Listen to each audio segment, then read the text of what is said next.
안녕하십니까 성도 여러분. 재림신앙의 랜드마크를 리부팅하라. 오늘은 네 번째 강의를 진행해 보도록 하겠습니다. 오늘 제목은 예언의 선물을 리부팅하라 하는 제목입니다.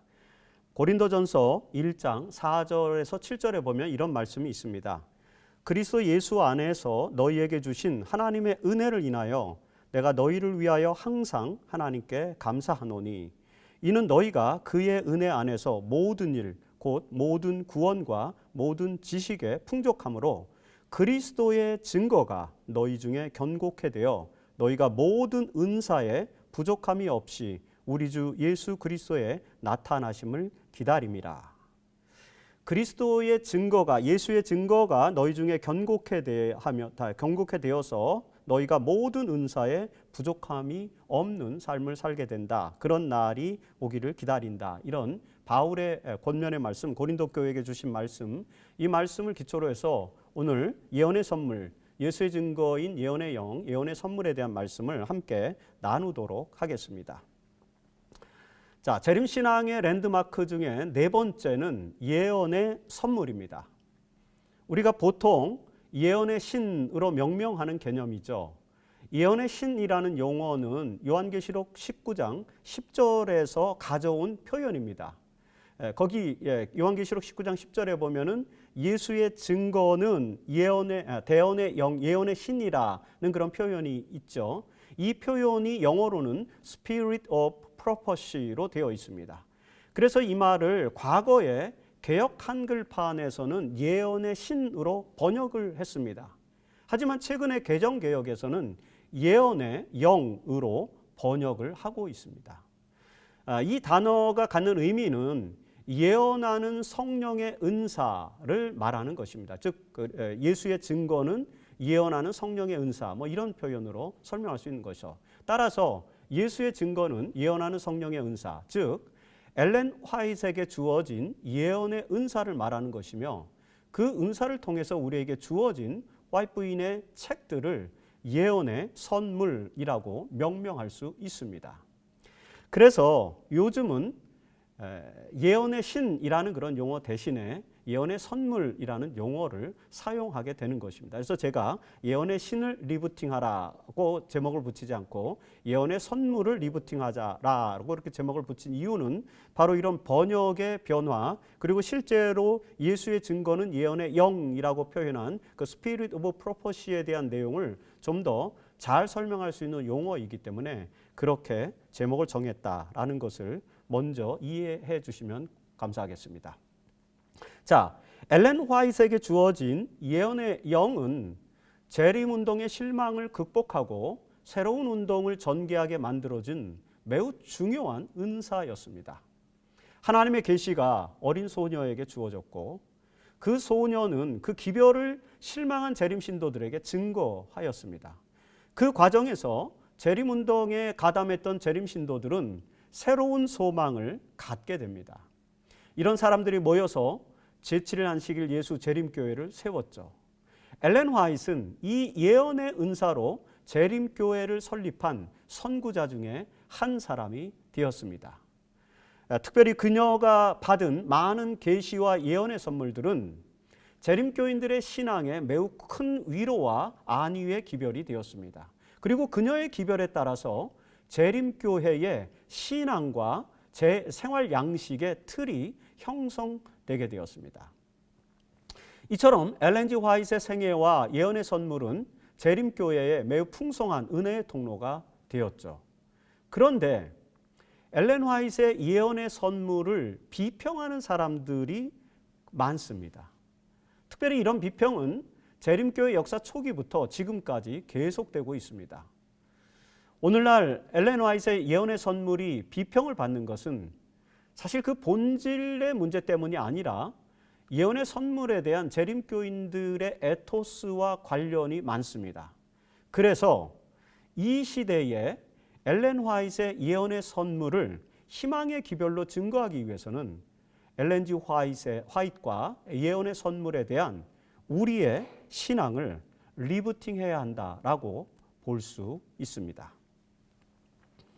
하나님께서 17살짜리 어린 소녀인 엘렌 굴드 하몬이라고 하는 소녀를 선택하셔서 예언의 영을 주신 이유는 재림운동의 실망으로 인해 낙담에 빠진 재림 신도들에게 이 운동이, 재림 운동이 실패한 것이 아님을 알려주기 위함이었습니다. 처음의 목적이 그거였죠. 감리교에 출석하던 부모와 함께 밀러의 재림 운동에 열정적으로 참여했던 엘렌 하몬은 1844년 10월 22일에 대실망을 겪은 이후에 매우 힘든 시기를 보내고 있었습니다. 그녀의 가족들, 아버지와 어머니 그리고 형제 자매들, 가족들은 이 대실망 이후 재림신앙을 포기하였습니다. 그래서 17살짜리 엘렌 굴드 하몬, 이 엘렌도 재림신앙을 포기하려고 마음을 먹게 되었습니다. 그런데 바로 그때에 그해 1844년 12월에 이르러서 이 어린 소녀에게 놀라운 계시가 주어졌습니다. 여러분들께서 초기 문집에서 이 내용을 읽을 수 있죠. 바로 그때에 이 12월 어느 날 엘렌은 헤인즈 부인의 집에서 4명의 소녀들과 함께 기도회를 하고 있었죠. 갑자기 어린 엘렌에게 계시가 주어집니다. 엘렌은 눈은 뜨고 있었지만 숨을 쉬지 않았고 맥박도 뛰지 않았으며 그리고 주변의 소리를 듣지 못했습니다. 당시 이 19세기 중엽의 미국의 종교 문화 속에서 사실 이런 계시 현상은 종종 일어났습니다. 여러 계시를 본 환상가들도 그 당시에는 여러 사람들이 존재했었죠. 그러나 그런 사람들과 엘렌의 계시의 장면은 차이가 있었습니다. 보통 다른 계시자들은 시끄럽고 요란한 모습을 보여줍니다. 계시를 받을 때. 하지만 엘렌의 계시의 장면은 엄숙하고 진지한 모습이었습니다. 초기 문집 14페이지에 기록된 그 계시는 우리가 일명 밤중 소리로 명명된 그런 계시였습니다. 그래서 밤중 소리라고 우리가 보통 부르는데 이 밤중 소리의 계시는 재림 운동이 실패한 것이 아님을 알려주는 그런 계시였습니다. 그 계시에 의하면 재림 신도들이 어둡고 좁은 길을 걸어가고 있었습니다. 하지만 하늘로 인도하는 예수 그리스도께 시야를 고정시키기만 하면 반드시 거룩한 도성 하나님의 나라에 들어갈 수 있다는 그런 내용으로 밤중 소리의 계시가 주어졌습니다. 이 계시에서 깨어난 엘렌은 자신이 본 것을 같이 기도하는 동료들에게 말해주었고 그들은 함께 기쁨으로 눈물을 흘렸습니다. 그로부터 일주일이 지난 다음에 이 엘렌은 또 다른 계시를 이제 하나님께로부터 보게 됩니다. 그 계시에서 나타난 천사는 엘렌에게 계시의 내용을 그 첫 번째 받았던 계시의 내용을 다른 사람들에게 전하라는 하나님의 명령을 전달해 주게 됩니다. 사실 그 당시에 엘렌은 17살 나이 어린 소녀였기 때문에 이 선사의 명령, 하나님의 명령을 따르기를 굉장히 두려워했습니다. 왜냐하면 당시에 미국에서는 광신주의 운동이 활발하게 전개되고 있었기 때문에 계시를 받았다든지 이상을 받았다든지 하는 사람들에 대해서 부정적인 인식이 팽배해 있던 그런 시기였습니다. 사실 엘렌 하몬이 계시를 받기 6개월 전, 그러니까 1844년 6월에 몰몬교를 창시했던 조셉 스미스가 일리노이에서 한 폭도에 의해서 무차별하게 살해된 사건이 일어났었습니다. 이 사건은 자칭 선지자를 대하는 당시 미국 사회의 정서를 그대로 반영해주는 사건이었죠. 이런 상황에서 약하고 어린 소녀가 선지자의 사명을 감당하는 것, 즉 계시를 받았고 그 계시를 전한다고 하는 것, 이것은 매우 벅찬 일이었습니다. 그러나 이런 아주 어렵고 험난한 상황에서도 이런 어려운 상황에도 불구하고 엘렌은 하나님의 명령을 거역하지 않기 위해서 처음에 받았던 그 계시의 기별을 재림 신도들에게 전하기로 결심을 하게 되죠. 그래서 아버지와 의논하고 아버지는 그의 언니 사라를 함께 동행하게 합니다. 그래서 처음에 이 엘렌은 그의 언니였던 사라와 함께 낙심에 빠진 재림 신도들에게 자신이 받은 계시의 기별을 전하기 시작했습니다. 특별히 그 과정에서 엘렌은 메인주 오링턴이라고 하는 지역에서 20대의 젊은 설교가였던 제임스 화이트를 만나게 됩니다. 제임스는 엘렌의 기별을 듣고 그것이 하나님께로부터 왔다는 확신을 가지게 되고 그녀를 도와서 계시의 기별을 전하는 일에 함께 참여하게 되었습니다. 이 엘렌과 그리고 제임스 이들은 하나님의 사업을 위해서 1846년 8월에 결혼을 하게 되죠. 그리고 그 결혼한 이후에 화이트 부부는 조셉 베이츠로부터 소책자를 전달받고 세 번째 강의에서 말씀드린 것입니다. 안식일에 대해서 연구를 하게 됩니다. 그리고 그들은 곧바로 1846년 9월경에 안식일을 신뢰하게 됩니다. 한편 조셉 베이츠는 1846년 11월에 메인주 톱샴에서 열린 집회에서 엘렌 화이트이 행성들에 관한 이상을 보았을 때 그녀의 계시를 받아들이게 됩니다. 이렇게 해서 재림 신앙을 기반으로 해서 하이람 에드슨의 성소 진리와 조셉 베이츠의 안식일 진리와 엘렌 화이트의 예언의 선물이 하나로 결합하게 됩니다. 그들은 사바테리안 애드벤티스트, 안식일 준수 재림 신도들의 선구자들이 되게 되는 것입니다.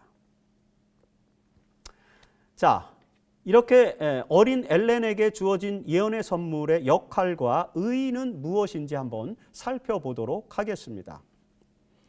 엘렌 화이트에게 주어진 예언의 선물은 안식일 준수 재림 신도들의 신앙을 묶어주는 중요한 역할을 했습니다.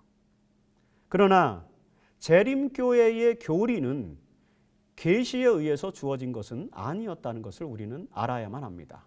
초창기 재림교회의 주요 교리들은 모두가 다 성경 연구를 통해서 주어졌습니다. 성경 연구를 통해서 발전한 것들이었습니다. 유라이아 스미스는 이 문제에 대해서 이렇게 기록했습니다. 성소 교리와 관련된 기사들이 수백 개도 넘게 기록되었다. 그러나 그 기사들 중 단 하나도 이 주제와 관련된 주장에 계시와 같은 권위를 부여하기 위해 계시들을 한 번도 언급하지 않았고 우리가 견지하는 그 어떤 견해도 계시로부터 유래된 것은 없었다. 교리적 권위는 변함없이 성경으로부터 호소되고 있다. 1874년 리뷰 앤 헤랄드지에 기록한 내용입니다. 이처럼 초창기 안식일 준수 재림 신도들은 철저한 성경 연구를 통해서 그들의 초창기 교리들을 발전시켰습니다. 랜드마크들을 발전시킨 거죠. 이렇게 교리가 확립된 이후에 엘렌 화이트는 하나님께로부터 이상을 받아서 합의된 성경 연구의 결과를 확인해 주는 역할을 주로 하게 됩니다. 아울러서 새롭게 발전된 발전된 교리들을 받아들이지 않는 사람들에게 확신을 주는 역할, 그런 역할을 엘렌 화이트의 계시가 했다는 것입니다. 제임스 화이트도 이에 대해서 이렇게 기록하고 있습니다. 주님께서는 성령의 선물로 그 백성들을 가르쳐서 성경과 관련된 문제들을 이해하도록 바라지 않으셨다. 하나님께서는 당신의 종들이 부지런히 그의 말씀을 연구하기 전까지는 성령의 선물을 주시지 않는다. 그러니까 연구가 먼저고 성령의 준 선물은 그 다음이라는 것이죠. 성령의 선물이 교회 안에서 적당한 위치에 놓이게 하라. 하나님께서는 결코 그것들을 맨 앞에 놓지 않으셨다. 리뷰 앤 헤랄드 1868년에 이 제임스 화이트가 기록한 내용입니다. 다시 말해서 우선 성경 연구에 성경에 대한 진지한 연구가 앞에 놓여 있고 그 다음에 성령의 선물이 그 뒤에서 그 성경 연구를 통해서 발견한 내용들을 뒷받침해 주는 것이다 라는 그런 내용으로 제임스 화이트도 기록을 하게 된 것입니다. 그래서 초기의 재림 신도들은 엘렌 화이트에게 주어진 성령의 선물의 목적을 이렇게 설명합니다. 참된 묵시들은 우리를 하나님과 그분의 기록된 말씀인 성경으로 이끌기 위해서 주어진 것이다 라고 기록합니다. 그리고 예언의 영을 받은 엘렌 화이트 역시 이렇게 기록을 하고 있습니다. 교회 증언 5권 605페이지에서 기록된 증언들은 새빛을 주시기 위해서가 아니라 이미 계시된 영감의 진리를 마음에 생생하게 새겨주기 위해서 주신 것이다 라고 기록합니다. 그리고 리벤 헤랄드 1903년 1월 20일자에도 또 이렇게 설명했습니다. 사람들이 성경에 거의 주목하지 않으므로 주님께서는 남녀들을 보다 큰 빛으로 인도하기 위하여 보다 작은 빛을 주셨다. 이 내용들의 의미가 무엇인지를 제가 이제 이어진 내용들을 통해서 계속해서 설명을 드릴 것입니다. 이처럼 엘렌 화이트는 성경의 권위를 확고하게 지지하면서 진리를 알기 위해서는 성경을 연구해야 한다고 강조를 하고 있습니다. 엘렌 G 화이트이 1888년 8월 5일에 형제들에게 보낸 편지에도 이렇게 기록하고 있습니다. 진리가 무엇인지를 이해하려면 성경을 주의 깊게 연구해라. 성경을 면밀하게 연구할 때 우리는 진리를 놓치지 않게 될 것이다. 하나님의 말씀이 스스로 말하게 하고 그것이 그 자체의 해석자가 되게 하라. 자, 여러분, 이런 말씀에 기초해 볼 때 우리는 하나님께서 엘렌 화이트를 통해서 예언의 선물을 주신 이유를 분명하게 이해할 수 있습니다. 그것은 우리로 하여금 성경 속에서 진리를 찾도록 이끌고 그 진리의 말씀을 더 깊이 이해하도록 돕기 위해서 예언의 선물을 주셨다라고 하는 것입니다. 따라서 예언의 선물에 집중하는 사람들은, 즉 예언의 신을 많이 읽는 사람들은 자연스럽게 성경을 탐구하는 일에 집중하게 된다는 사실을 우리가 이해를 하게 되는 것입니다. 이것이 하나님께서 예언의 선물을 주신 이유였고 엘렌 화이트의 선지자적 역할이었다라고 우리가 생각을 해야 되겠죠. 재림교인들은 이런 사실들을 사실 잘 알고 있습니다. 우리가 참 잘 알고 있어요. 그럼에도 불구하고 재림교인들 중에는 예언의 선물을 또 다른 성경으로 받아들이거나 아니면 예언의 선물을 교리를 확립하는 수단으로 사용하려고 노력하는 사람들이 있습니다. 사실 이런 신앙적 자세 때문에 재림교회를 잘 알지 못하는 사람들은 우리가 제2의 성경을 가지고 있다고 믿기도 합니다. 몰몬교가 몰몬경을 가지고 있는 것처럼 말입니다. 이런 오해를 불식시키기 위해서 우리는 예언의 선물을 리부팅하고 예언의 선물이 가지고 있는 본질적인 역할과 의의를 분명하게 이해할 필요성이 있는 것입니다. 엘렌 화이트는 각시대대쟁투 서문에 이렇게 기록을 하고 있습니다. 각시대대쟁투 7페이지입니다. 우리는 성경을 하나님의 뜻에 대한 권위 있고 확실한 계시로 받아들여야 한다. 성경은 품성의 표준이요 교리의 계시자요 체험의 시금석이다. 성령의 선물은 성경을 대신하기 위하여 주어지지 않았으며 또 주어질 수도 없다. 성경을 대신하지 않는다는 것이죠. 왜냐하면 하나님의 말씀은 모든 교훈과 경험을 시험하기 위한 표준이라고 성경은 분명히 말하기 때문이다. 자, 엘렌 화이트는 성경만이 하나님의 뜻을 대신하는 유일한 권위를 갖고 있으며 성경만이 무오류의 계시라는 것을 강조하고 있습니다. 반면에 예언의 선물은 사람들의 마음을 성경으로 이끌기 위해서 주어진 것이라고 또 엘렌 화이트는 기록을 하고 있습니다. 교회증언 5권 665페이지에 이렇게 기록했습니다. 나는 새로운 빛을 주기 위함이 아니고 성경에 이미 계시된 영감의 진리로 마음속에 선명한 감동을 주기 위함이다 라고 기록합니다. 그리고 교회증언 2권 605페이지에서도 또 이렇게 기록합니다. 하나님의 영감으로 된 책을 연구하지 않았기 때문에 영감의 말씀으로 주의를 환기시키기 위한 것이다. 예언의 선물이 주어진 이유는 사람들이 그리스도인들이 하나님의 영감으로 된 책 성경을 많이 연구하지 않기 때문에 그 영감의 말씀으로 주의를 환기시키기 위해서 주어졌다. 이렇게 설명하는 것입니다. 이런 내용에 기초해 볼 때 예언의 선물이 주어진 목적은 다음과 같이 5가지로 요약을 해 볼 수 있습니다. 첫 번째, 성경을 높이고 모든 사람을 성경으로 인도하는 것입니다. 두 번째, 성경의 큰 원칙을 분명하게 제시함으로써 매일의 삶 속에서 성경의 가르침을 따르도록 하는 것입니다. 그리고 세 번째, 죄의 악함을 이해하고 성령에 복종하도록 촉구하는 것입니다. 그리고 네 번째, 성경의 원칙을 현재의 상황에 적용시키도록 하는 것입니다. 그리고 마지막 다섯 번째로 마지막 시대를 살아가는 사람들을 준비시키는 것입니다. 자, 예언의 선물이 제공된 목적을 우리가 잘 이해하고 이런 목적들을 잘 이해하고 그 목적을 충실하게 따른다면은 재림교인들은 성경의 진리를 더 풍성하게 이해할 수 있는 축복을 누리게 될 것입니다.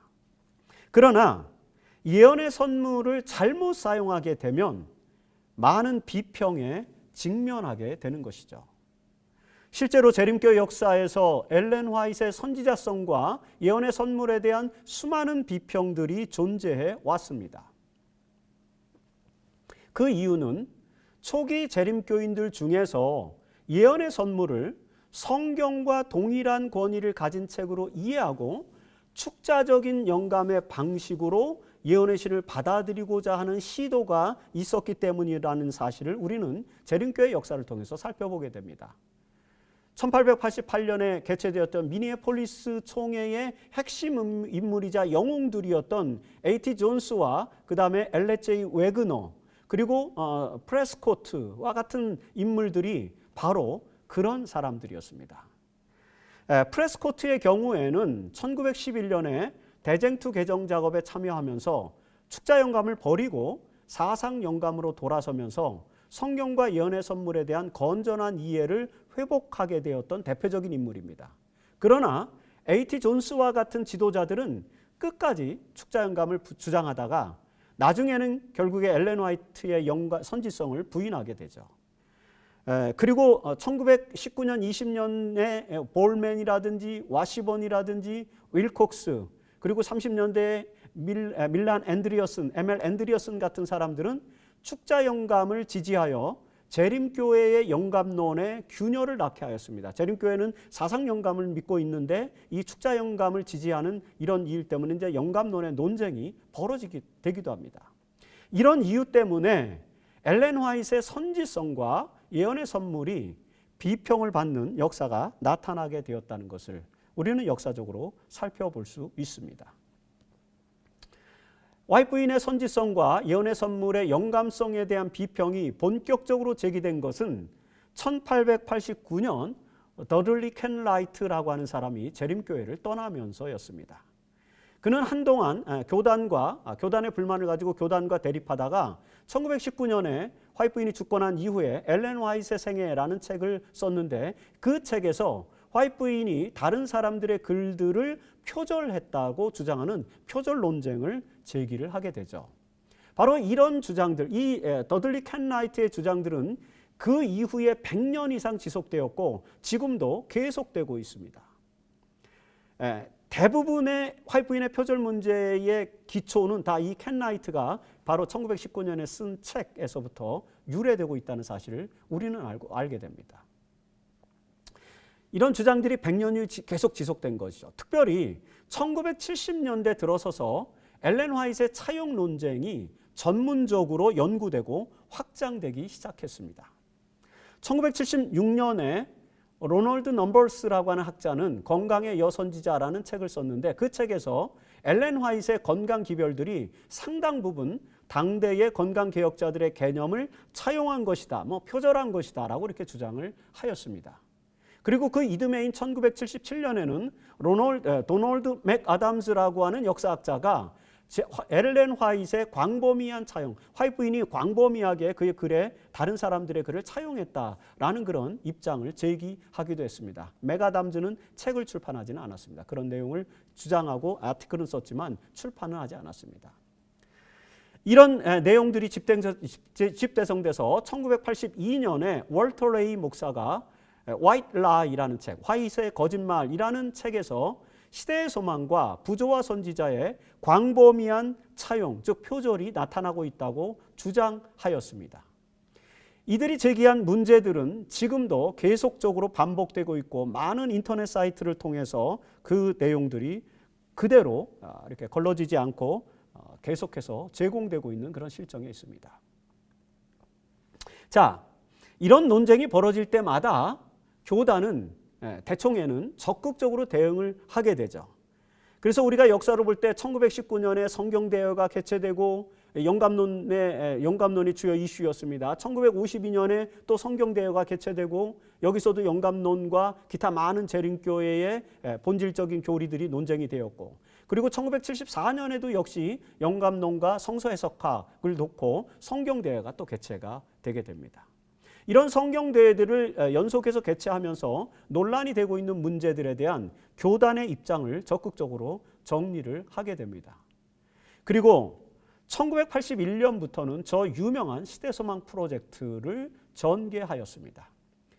당시 퍼시픽 유니언 컬리지의 교수였던 프레드 벨트맨에 의해서 지도된 이 시대소망 프로젝트는 5년 동안 시대의 소망에 나타난 차용의, 즉 표절의 범위를 연구하는 연구를 대총회 주도로 진행을 하게 되었습니다.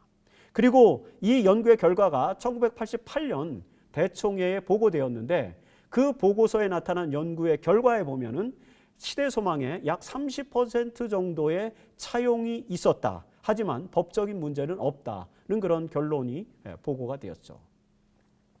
이 시대 소망 프로젝트 이후에 대총회에서는 각시대쟁투, 정로의 계단 등과 같은 주요 서적들에 대한 차용 범위에 대한 연구도 같이 진행을 했습니다. 이 모든 책들은 시대 소망보다는 적은 차용률이 나왔습니다. 이런 객관적인 연구를 토대로 해서 엘렌 화이트의 차용 논란에 적극적으로 교단은 대응을 한 것입니다. 특별히 1983년에 조지 라이스라고 하는 사람이 누가 표절자인가 라는 그런 책을 출간을 했는데, 이 책에서 조지 라이스는 누가복음의 저자인 누가도 당시의 문헌들을 광범위하게 차용하였다고 소개하면서 차용의 문제가 계시와 영감을 해치는 것이 아님을 강조하는 그런 작품을, 그런 연구 결과를 발표하기도 했습니다. 오늘날 21세기를 사는 재림교인들은 20세기에 전개된 이런 논쟁들을 어느 정도 알고 있습니다. 아울러서 이런 논쟁들이 화이트인의 영감성을 해칠 수 없다는 사실도 우리는 잘 이해하고 있습니다. 그럼에도 불구하고 여전히 엘렌 화이트와 예언의 선물에 대해서 공격하는 사람들이 계속해서 존재하는 것이죠. 그 이유가 무엇일까요?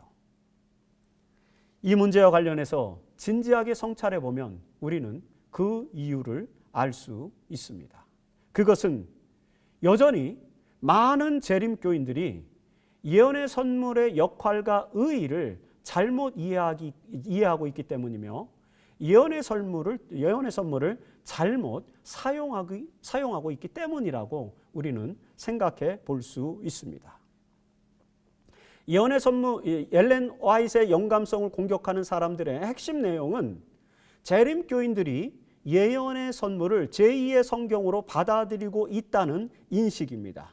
여러분 파워포인트에 보면 여기 더크 앤더슨의 그 주장들이라든지 데일 레칠레프와 같은 이런 아주 재림교회에서 현재 21세기에 대표적으로 엘렌 화이트를 비평하는 이 사람들, 그런 사람들의 주장들의 본질은 재림교인들이 예언의 선물을 제2의 성경으로 받아들이고 있다고 생각하는 것입니다. 그래서 이런 사람들, 더크 앤더슨이라든지 데일 레칠레프와 같은 사람들은 엘렌 화이트의 글 속에, 화이트인의 글 속에 나타난 차용 문제와 실수들을 들춰내서 그것들이 영감받은 것이 아니라고 주장을 하게 되는 것입니다. 이런 주장의 이면에는 예언의 선물을 성경과 동일한 권위로 간주하려 하고 그것을 축자적 방식으로 적용하려는 재림교인들의 태도가 자리하고 있다는 사실을 우리는 이해를 해야 합니다. 따라서 바로 이 문제, 즉 축자적으로 예언의 선물을 읽으려고 하고 그 다음에 성경과 동일한 권위로 간주하려고 하는 이런 태도, 이런 재림교인들의 태도를 우리가 바꾸지 않으면 화이트인에 대한 논쟁은 계속될 수밖에 없다라고 설명할 수가 있게 되는 것이죠. 그렇다면 문제의 해답은 오히려 간단할 수 있습니다. 그 해답은 바로 예언의 선물의 본질적 목적과 역할과 의의를 잘 이해하고 이런 이해에 따라서 엘렌 화이트이 기록한 예언의 선물들을 신앙적으로 유용하게 활용하는 것입니다. 21세기를 사는 우리가 예언의 선물을 리부팅해야 한다는 것은 바로 이것을 말하는 것입니다. 즉, 예언의 선물의 본질적 목적과 역할과 의의를 다시 정립해야 한다는 것을 말하는 것입니다. 그렇다면 구체적으로 어떻게 해야 할까요? 저는 여러분들에게 예언의 선물을 읽는 4가지 방법을 제시해 드리고자 합니다. 이 4가지 방법을 숙지하면은 된다고 생각합니다. 첫 번째, 예언의 선물은 성경을 높이고 성경으로 인도하는 목적을 가지고 있기 때문에 그 목적에 충실해야 한다는 것입니다. 다시 한번 엘렌 화이트이 기록한 글을 읽어보도록 하겠습니다. 교회 증언 5권 665페이지에 기록된 내용을 제가 읽겠습니다. 기록된 증언들은, 예언의 선물들은 새빛을 주기 위해서가 아니고 이미 계시된 영감의 진리를 마음에 생생하게 새겨주기 위해서 주어진다. 하나님과 그의 동료 인간에 대한 의무는 하나님의 말씀에 분명하게 상술되어 있다. 추가된 빛을 보내지는 않았지만 하나님께서는 이미 주어진 위대한 진리들과 증언들을 통하여 단순하게 하셨고, 또한 당신의 택하신 방법들을 통하여 그 진리로 마음을 각성시키고 감명시키기 위하여 그것들을 백성들 앞에 제시하셔서 아무도 변명의 여지를 갖지 못하게 하신다. 예언의 선물은 제2의 성경이 아니라 성경을 높이고 성경으로 인도하는 안내서인 것이라고 화이트 부인이 말하고 있는 것입니다. 이에 예언의 선물이 주어진 목적과 그 역할을 잘 이해한다면 선지자와 그녀의 글은 더 많은 사람들에게 축복이 될 것임에 틀림없습니다. 우리가 예언의 선물을 성경과 동일한 권위로 여길수록 선지자와 그녀의 글들에 대한 오해와 비평은 더욱더 심해질 것입니다. 이 점에서 우리는 예언의 선물에 대한 우리의 태도를 리부팅해야만 하는 것입니다. 자, 그리고 두 번째, 예언의 선물에 나타난 내용들을 성경 주석이나 교리 논쟁에는 사용하지 말아야 한다는 것입니다. 예언의 선물에 나타난 내용들을 성경 주석식으로 또는 교리 논쟁에 사용하는 일을 가급적이면 삼가해야 한다, 그런 얘기죠. 사실 이 부분은 재림교인들이 많이 실수하는 부분들입니다.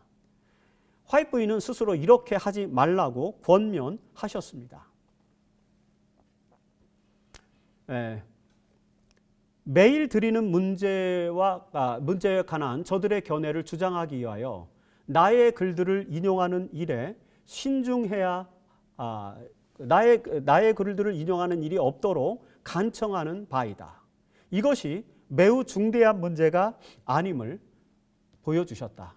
나는 지금 목회에 종사하는 나의 형제들이 이 문제, 즉 데일리, 매일 드리는 제사, 이 매일 드리는 제사와 관련된 저들의 논증으로 나의 글들을 사용하는 일이 없도록 부탁하고 싶다.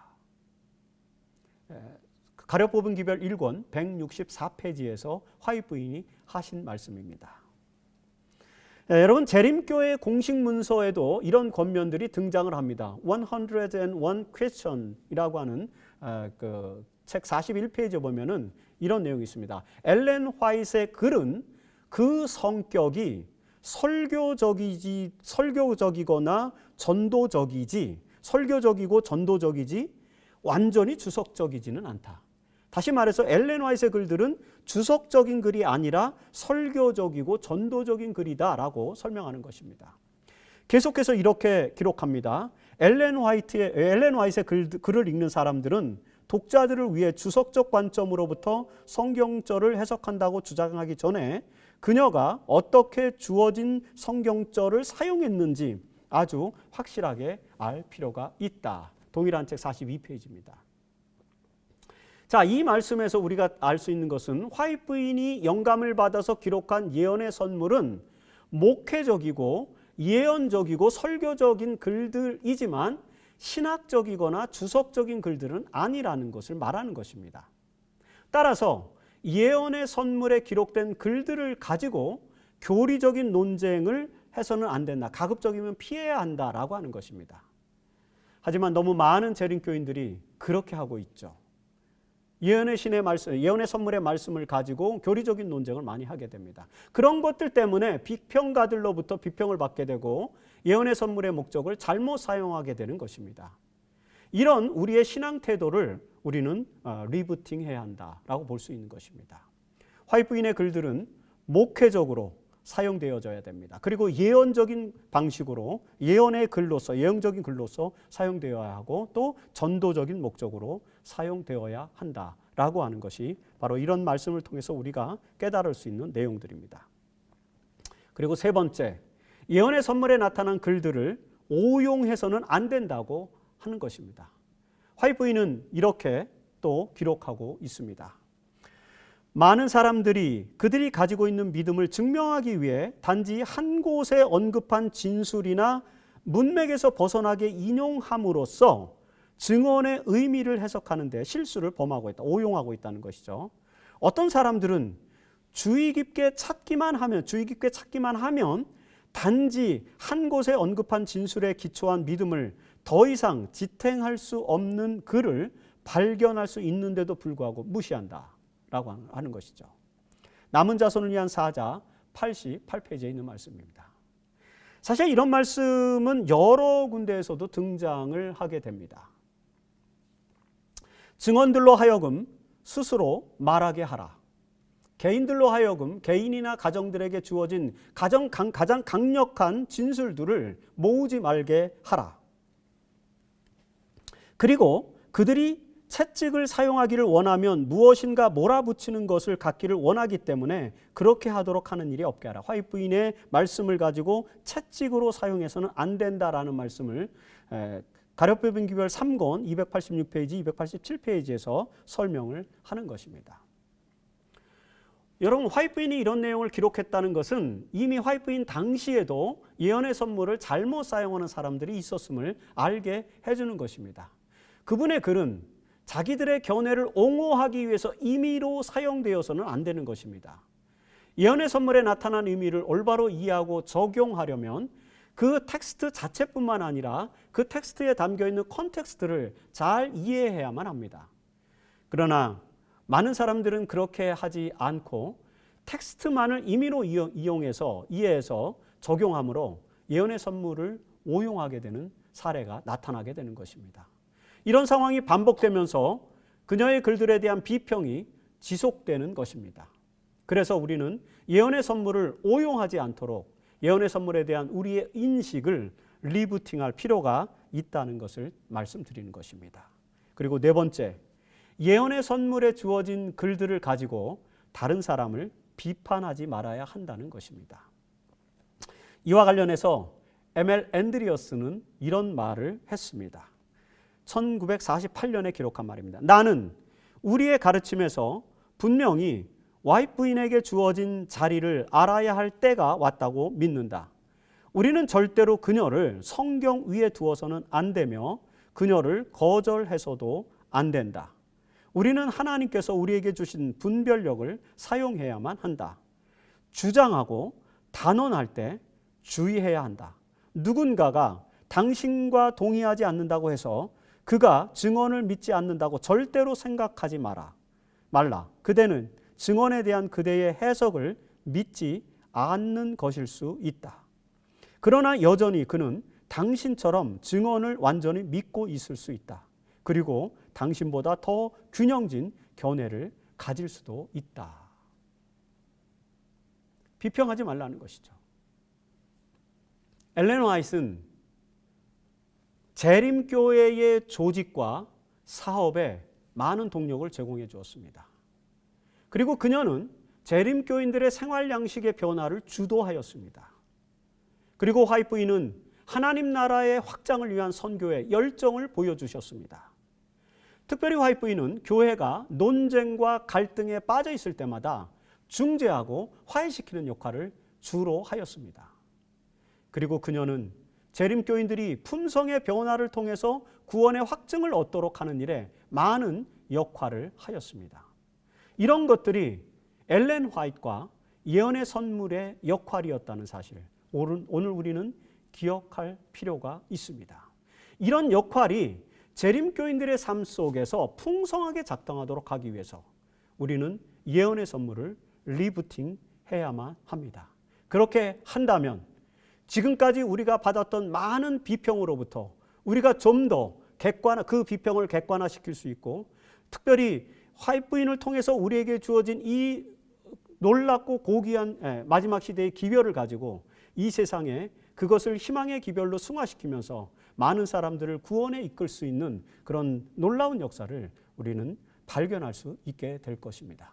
모쪼록 우리 재림 성도들이 예언의 선물과 엘렌 화이트의 역할과 목적과 사명과 의의를 다시 한번 생각하면서 그 말씀이 하나님의 놀라운 능력으로 많은 사람들의 삶을 변화시키고 많은 사람들을 성경으로 이끌도록 하는 그런 역할을 감당할 수 있도록 하기 위해서 우리가 보다 더 건전하고 의미 있게 21세기의 방식으로 예언의 선물을 리부팅함으로써 예언의 선물이 축복과 희망의 기별이 되게 만들 수 있는 그런 역할에 함께 동참하는 우리 모든, 저와 여러분, 우리 모든 성도들이 되기를 바라면서 오늘 강의를 마치도록 하겠습니다.